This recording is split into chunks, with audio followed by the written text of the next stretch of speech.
भगवान किसी को गरीब ना बनाए। गरीबी सबसे बुरी होती है। बन जाते हैं लाखों रिश्ते, जब पैसा पास होता है टूट जाता वो रिश्ता गरीबी में तो सबसे खास होता है। माई बाप, गरीबी बहुत बुरी होती है। अभी जब बेटियों के विवाह के लिए हमारी समिति बार बार गांव-गांव जा रही थी तो बताती थी तरह तरह की व्याख्यान, हमें देख करके और सुन करके आंसू आ जाते थे। फोटो भेजते थे, दिखाते थे अपने मोबाइल पे, वीडियो दिखाते थे बेटियों के घर का, बेटियों के घर की फोटोआं दिखाती थी। जब वो परीक्षण करने जाते थे वो फोटो दिखाते थे, फोटो देख करके हमें रोना आ जाता था। कई ऐसी बेटियां हैं जिनके माँ बाप भी नहीं है, मकान के नाम पे झोपड़ी है। और हमने आपको नहदौरा की घटना बताई थी कल। बगल में एक गांव है नहदौरा, उनके पास में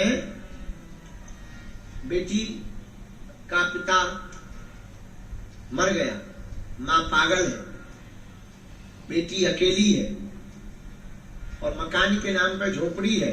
और जब बागेश्वर धाम से शादी तय हुई तो इतनी दीनहीनता है कि वो अपने मंडप का सामान नहीं खरीद पाए।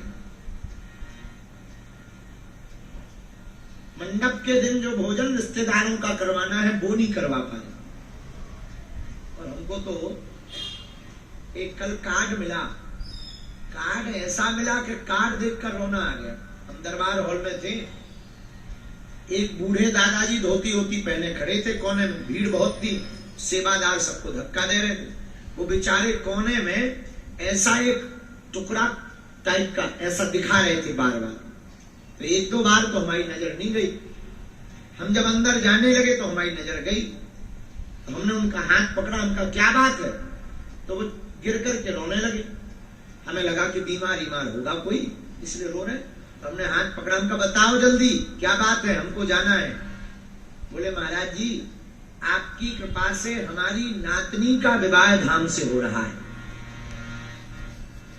और बोले बेटा और बहू मर गए, हम अकेले हैं और हम आपको कार्ड देने आए हैं। और हमने जब वो कार्ड देखा, शायद 50 पैसे का होगा, शायद 50 पैसे का ऐसा कार्ड। उसमें 4 लाइनें लिखी, बेटी का वर का नाम, नीचे बागेश्वर धाम से हो रहा है और माता पिता का नाम, ओम बागेश्वराय नमः, इतने आधे कागज में। हमने पूछा ये कितने का पड़ा, तो दोनों हाथ ऐसे करके वो बूढ़े दादाजी बोले गुरुजी पूरे हमने 150 रुपया के छपवाए।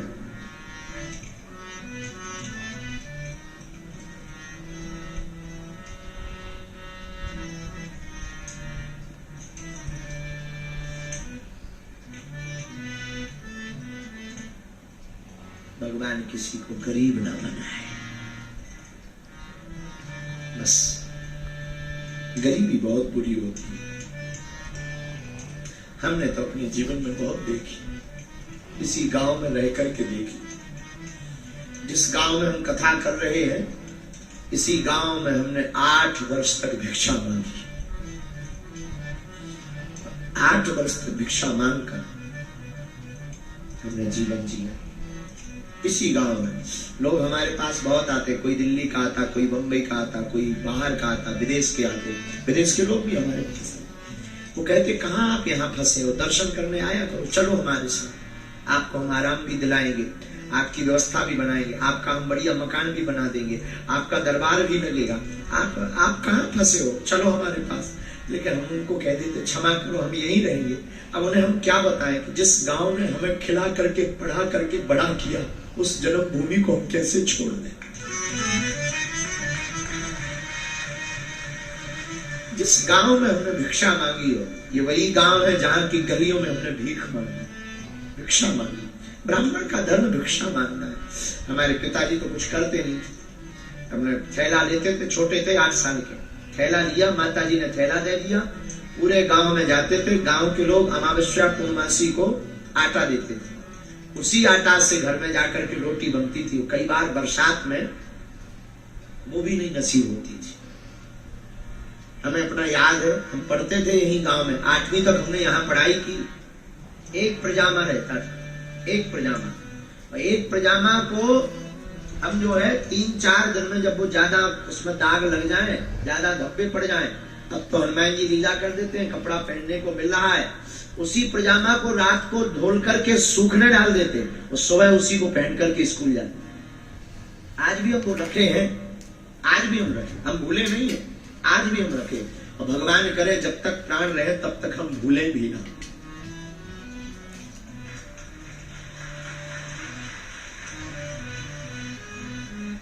लेकिन हमने जितना दुख सहा है, हम नहीं चाहते दुनिया का कोई भाई अपनी बहन के विवाह में दुख सहे। अभी हमको हमारे बच्चे डांट रहे थे कि आप इतना थक रहे, आपका गला बैठ रहा, आप खाना भी नहीं खा रहे, आप सो, सब हो जाएगा। उनको कौन बताए कि तुम तो ठीक हो। जिस बेटी की शादी होनी है, वो 152-53 बेटियां हम पर भरोसा करके आ रही है कि बागेश्वर धूमधाम में शादी होनी है। अगर उनके अभावगत में कुछ कमी हो जाएगी तो हम अपने आप को क्या जवाब देंगे?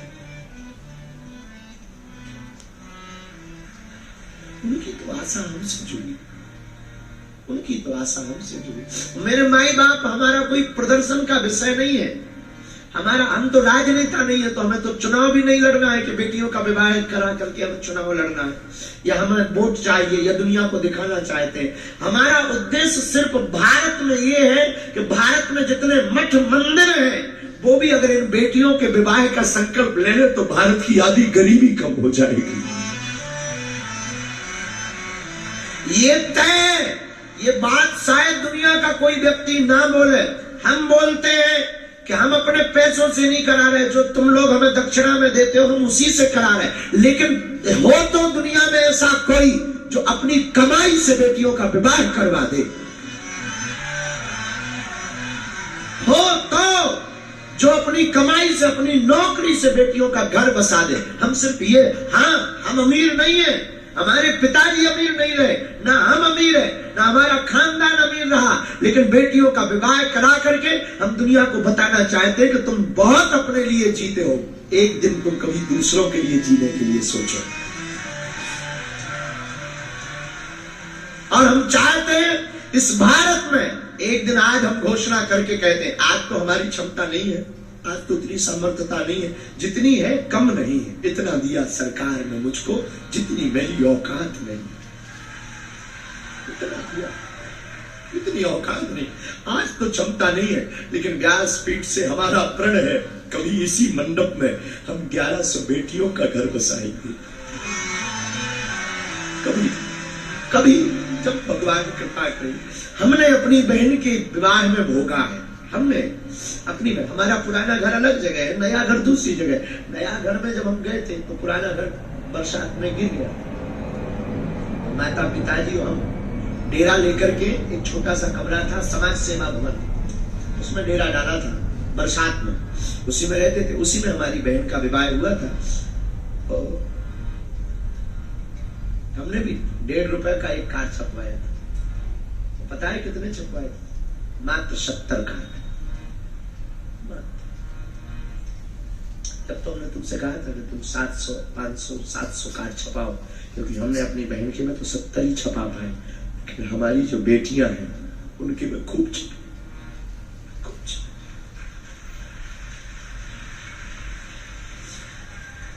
हम तो अपनी बहन की विवाह में व्यवस्था नहीं कर पाए, तैयारी नहीं कर पाए, लेकिन अब हम भारत के किसी भी भाई की आंखों में आंसू नहीं देखना चाहते। हमने जो सहा वो दुनिया ना सहे, हमने जो दुख भोगा वो दुनिया ना भोगे, हमने जो अवहेलना सही वो दुनिया ना सहे।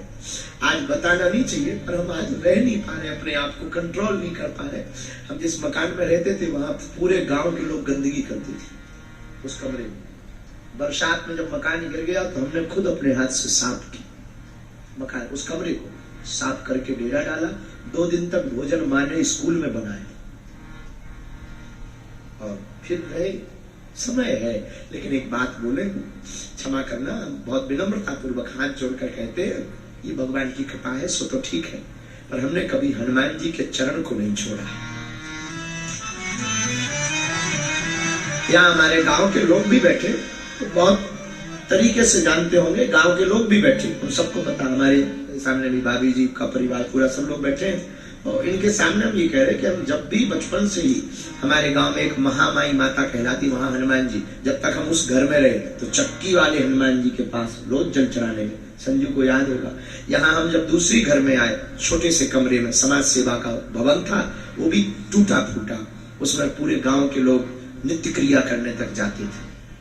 तो उसमें जब कमरा था नहीं, पिताजी की सामर्थ्यता नहीं थी, उसी में जब हम रहे, इसीलिए तो हमने फिर चाह करके, जानबूझ करके, अभी तो नहीं बना पाए, अभी तो जैसा ठीक है, पर हमारी इच्छा एक बार है कि हम अपने माँ पिता के लिए छोटा सा भवन बनाएं, ताकि हमारे माँ बाबूजी उसमें रहे। अब एक कामनाएं हैं, वो बात अलग है, पर हमारी आत्मीय इच्छा माता पिता। तो हम आपको बता रहे थे कि महामाई माता में हनुमान जी रोज 4 बजे सोए, जब पूरा गांव सोता था, हम 4 बजे सोए, वहां जाकर के हनुमान जी महाराज के सामने बैठते थे और बागेश्वर धाम पर दर्शन करते थे। बस एक ही बात कहते थे, कभी कृपा करना, कभी ध्यान आए हमारी तो हम पर भी नजर रखना।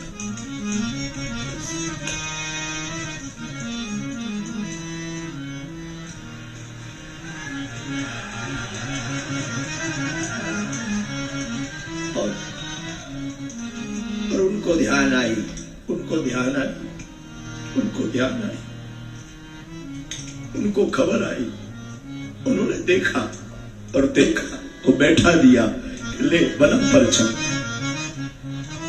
लगा दरबार, कर कथा। भगवान बहुत दयालु है, इस कलिकाल में हनुमान जी जैसा दयालु कोई नहीं है। हनुमान जी जैसा दयालु हम तो अपना अनुभव कहते हैं, दुनिया का नहीं। दुनिया ने क्या जाना क्या समझा हमें खबर नहीं, हमारा अनुभव कहता हनुमान जी जैसा दाता न हुआ है, न हो सकता है। हनुमान जी जैसा भगवान न हुआ है। सबके लिए कोई कुछ होगा, हमारे लिए तो हनुमान जी। लोग कहते हम क्या कहते हैं, हम तो हनुमान जी के नाम पे खाते, हनुमान जी के नाम पे खा रहे, हनुमान जी के नाम पे ही खा रहे हैं, पर उसकी कृपा है। लेकिन हाँ, हम खा रहे हैं, हम दक्षिणा लेते हैं, लेकिन अपने सुख के लिए दक्षिणा कभी नहीं लेते हैं, अपने सुख चैन के लिए नहीं। हम कथा की दक्षिणा लेते हैं, हाँ, हमारी दान पेटियों में दान आता है, लेकिन कभी हमने मंदिरों का निर्माण नहीं किया। हम साल भर के लिए जुटा जुटा करके रखते हैं। 1 रुपया अगर कोई यहाँ वहां कार्यकर्ता कर दे, हम लड़ पड़ते हैं कि वो हमारा नहीं है, बेटियों का है। कई बार छोटे छोटे लोग, कई बार हमारे बच्चे चोरी तक कर लेते, हम जान भी जाते, समझ भी जाते, हम उनको बस यही अकेले में समझाते कि देखो हमारा नहीं, वो बेटियों का है, तुम हमारी चोरी कर लो, हमारी बेटियों का भाग। लेकिन कभी भगवान ने चाहा ना, हम तो यही प्रार्थना करते, आज की कथा में जितने लोग बैठे, जो हमने भोगा, हनुमान जी साक्षी है, कभी तुमको ना भोगना पड़े। हमने जो सहा, हम तो पैदल चले, सब्जी तो कभी मिली नहीं, और हमारा तो एक समय ऐसा आया था, बोलना नहीं चाहिए, पर वो बात बोले बिना कई बार ना रह नहीं पाता मन। हमारा तो एक समय ऐसा, हमारे पिताजी का कार्ड में नाम नहीं लिखता था शादियों में। हमको आज भी एक याद है, वो चर्चा करने योग्य नहीं है, आई नो, पर एक किसी सज्जन के यहाँ पर एक फंक्शन हुआ था, पूरे गांव का निमंत्रण हुआ था, हमारे पिताजी का नहीं हुआ था, क्योंकि हम गरीब थे। बन जाते हैं लाखों रिश्ते, जब पैसा पास होता है टूट जाता है रिश्ता गरीबी में जो सबसे खास होता है। कोई किसी का नहीं होता इस दुनिया में, कोई किसी का नहीं होता, गरीब का तो सिर्फ कृष्ण होता है, गरीब का सिर्फ मनुष्य। गरीब का सिर्फ गोविंद होता है, गरीब का तो सिर्फ परमात्मा होता है। हमारे मंचों पे भी यही होता है। बड़े बड़े अमीर लोगों को हमारे सेवादार चढ़ा देते हैं, बड़े बड़े जो पद पर बैठे हैं वो आरती कर जाते हैं, जो पैदल चल कर आते हैं, धक्के खा कर आते हैं, वो बेचारे पीछे खड़े रह जाते हैं, मंच तक नहीं आते, मंच तक नहीं आ पाते। कोई अमीर को धक्का नहीं मारता इस देश में।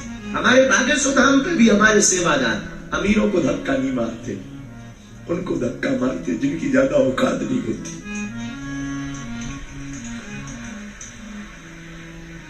पर क्या करें, हमारी भी मजबूरी है, किसको हटा दें, किसको भगा दें, लेकिन हम कोशिश करते हैं सदा, जब तक जिएंगे कोशिश करेंगे हमारे द्वार से कोई गरीब चला ना जाए।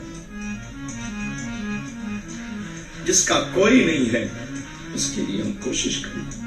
भगवान से हम प्रार्थना करते हैं हमारी मति ठीक बनी रहे। साधु बनना तो सरल है, प्रसिद्धि पाना सरल है, पर प्रसिद्धि को बनाए रखना बहुत कठिन है। साधु बने रहना बहुत कठिन है। इस रास्ते में बहुत जंजाल है। कोई हमसे पूछेगा कभी कि मुझे दरबार लगाना है, तो हम उसको यही कहेंगे कि दरबार तो लगाना, कभी भीड़ मत जुटाना। इसमें बहुत कंकड़ है, इसमें फिसलने के बहुत रास्ते हैं, इसमें गिरने के बहुत मौके हैं, हर दिन गिर सकता है। कोई साधु कितना भी बड़ा हो, उसे स्त्री चरित्र और गंदी राजनीति और 2 नंबर का रुपया जमीन में गाड़ देगा। साधु बनना सरल है, साधु बने रहना बहुत कठिन है। हमारे लिए तो बहुत कठिन है। हम कोशिश करते कि हमारे द्वारा कोई अपराध ना हो। हम सदा अपने बच्चों को बोलते, अपने सेवादारों को बोलते कि याद रखना, तुमसे या हमसे कोई भूल हुई तो भारत में कोई 10,000 सालों तक महात्माओं पर भरोसा नहीं करेगा, कोई सनातन पर भरोसा नहीं करेगा। खैर हनुमान जी, मेरे प्रिय आत्मीय जन, हम तुमसे इस अपनी आप बीती बता करके तुमको हम बहुत इमोशनल नहीं करना चाहते। अपनी आप बीती हमें याद आ गई। हम आपको सिर्फ ये बताना चाह रहे कि तुम अपने काम आओ और तुम्हारे आसपास कोई ऐसा हो जो वंचित हो, गरीब हो, दीनहीन हो, तुम्हारी जिम्मेवारी है एक घड़ी सही उसका सपोर्ट जरूर करो, उसकी मदद करो। हमारे पास भी रहने वालों से हम बहुत हाथ जोड़ करके और बहुत वंदन भाव से प्रणाम करके कहते हैं कि तुम अमीरों का सपोर्ट बहुत लगाते हो, तुम्हारे में खून हो तो कभी उनका सपोर्ट लगाना जो वास्तविक परेशान हो। खैर ये बात तो बहुत होती रहती है, बहुत बार हम कर चुके, कोई बड़ी बात नहीं। सुदामा जी के जीवन में, सुदामा गरीब नहीं,